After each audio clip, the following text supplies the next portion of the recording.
Fisik telah merdeka, tetapi orang itu masih terikat dalam hal-hal rohani. Sulit bertumbuh karena masih banyak hal yang mengikat hidupnya. Kekhawatiran mengikat, ketakutan mengikat, cara hidup yang tidak baik mengikat hidupnya. Nah, kita berkata harus diselesaikan. Saya katakan pada saat itu mau dilepaskan, memang gak enak.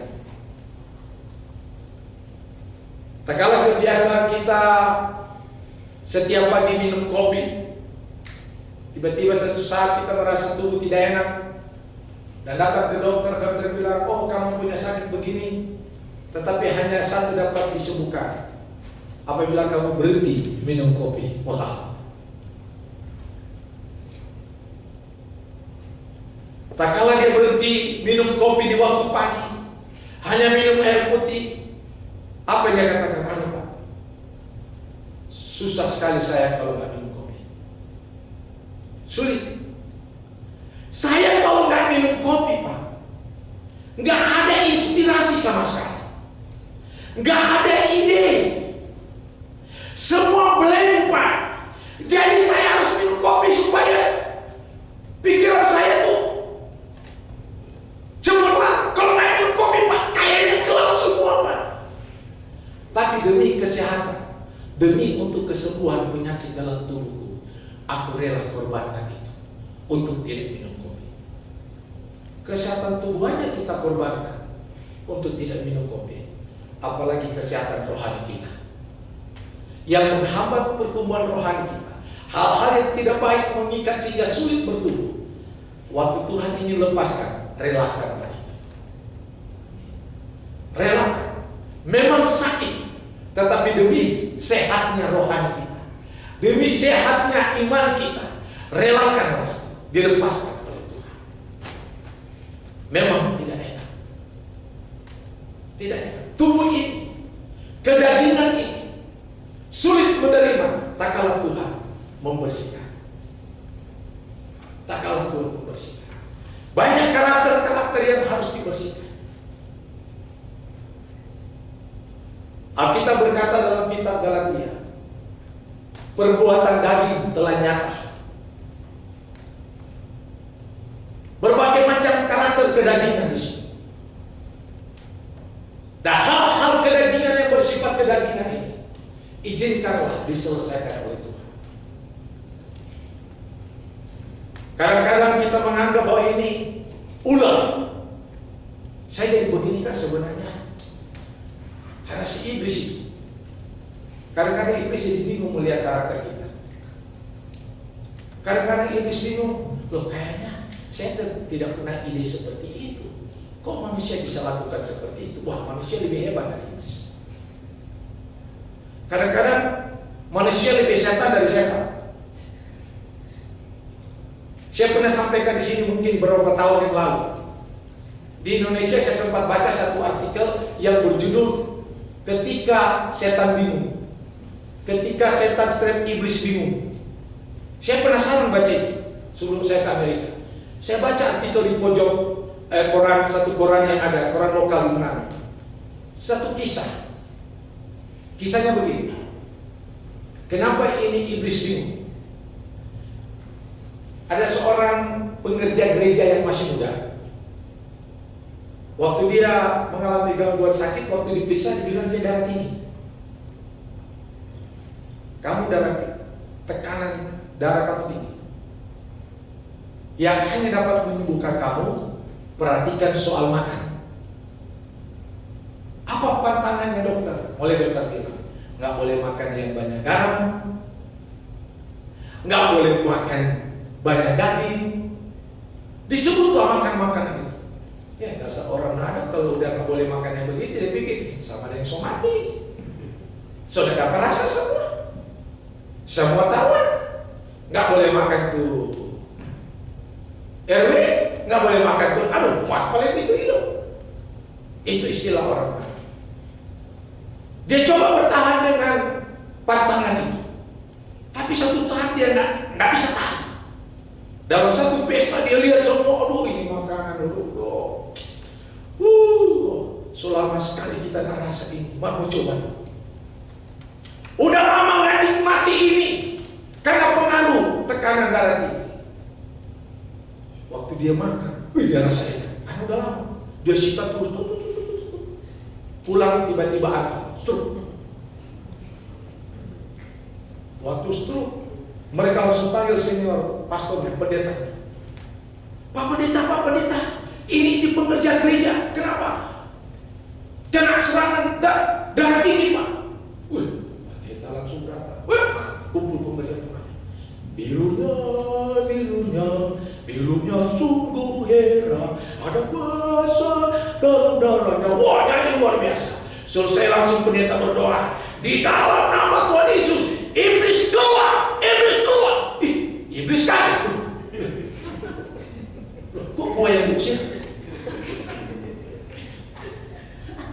Iblis dengar lagi, jangan pendeta sama ngomong, dalam nama Yesus saya setan keluar. Iblis, loh, kok saya yang dipersalahkan? Dokter bilang dia nggak boleh makan daging karena darah tinggi, dia suka makan sendiri, kok saya yang dipersalahkan? Itu iblis ini. Iblis jadi kambing hitam. Kalau iblis bisa ngomong di kuping pendeta, Pak pendeta salah, bukan gua dong, bukan kita yang salah. Masa kita yang diusir? Kita nggak ganggu yang suka makan sendiri itu daging-daging itu. Iblis bingung melihat. Kadang-kadang iblis yang jadi kambing hitam, kan? Tidak, kadang-kadang yang lain kita persalahkan, lingkungan yang kita persalahkan. Sebenarnya persoalan itu ada pada diri kita sendiri. Amin. Yang paling gampang kita selalu mencari lingkungan. Yang tokoh pemeran utama selalu kita bilang ini iblis. Ini perbuatan setan. Sebenarnya ulah sendiri. Alkitab tidak berkata di dalam kitab Galatia pasal 5, perbuatan iblis telah nyata. Tetapi Alkitab katakan perbuatan daging telah nyata. Berarti kan perbuatan kita. Tetapi iblis yang diusir-usir. Iblis bingung. Wah, salah. Masa saya, dia punya perbuatan sendiri. Dokter sudah bilang jangan banyak makan garam, jangan banyak makan daging. Ini sikat dia. Sekarang saya yang diusir. Nggak fair.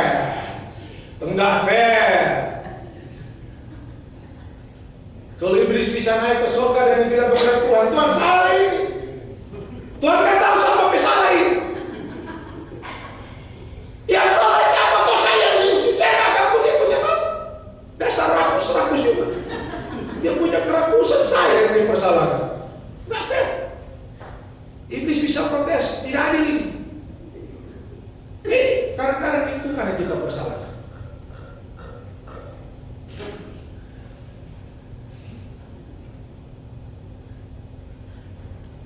Anak saya sebenarnya nggak nakal, Pak, Bu, Pak Pendeta, nggak nakal. Anak saya ini baik sekali. Tapi sejak bergaul dengan sana jadi nakal. Kok yang sana yang dipersalahkan? Seringkali begitu kan? Yang kita persalahkan lingkungan yang ada. Dia sejak bergaul dengan si A jadi berubah loh dia. Makanya suami saya tak pernah lagi saya kasih bergaul dengan dia. Dulu suami saya sebelum bergaul dengan dia enggak begitu, baik banget. Istri saya sebelum jalan dengan ibu saya enggak model seperti ini, tapi sejak jalan dengan ibu saya Pak Pendeta berubah. Jangan persalahkan ibu saya, ajar istrimu. Amin. Jangan persalahkan bapak yang sana, jaga suamimu, begitu. Jangan lingkungan, jangan iblis. Yang ada dalam dirimu sendiri. Ini iblis bingung. Hal-hal ini, karakter ini harus dilepaskan. Dan hanya yang dapat melepaskan ini adalah Yesus. Kita berkata pada ayat yang ke-36, ayat 36, jadi apabila anak itu memerdekakan kamu, kamu pun benar-benar merdeka. Jadi kalau Kristus Yesus yang memerdekakan kita, memang benar-benar kita merdeka.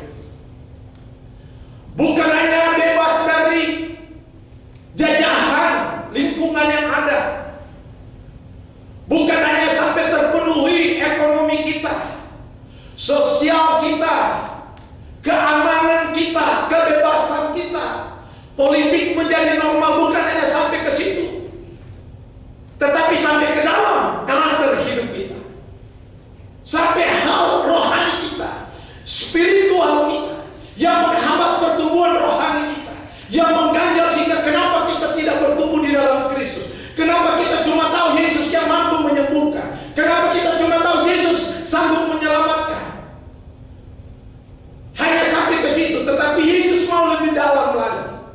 Hal-hal yang tidak baik diselesaikan, dia cabut, dan tak kala dia selesaikan, baru disitulah kita benar-benar merdeka. Selama kita tidak memberi diri kita dilepaskan oleh Tuhan, maka kita tidak pernah terlepas.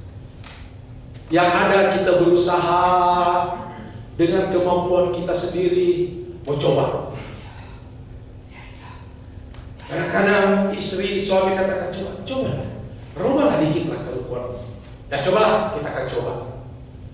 3 hari turun 30%, kelakuan agak berubah. Hari kelima naik 50%, turun 3 naik 5, parah lagi kan?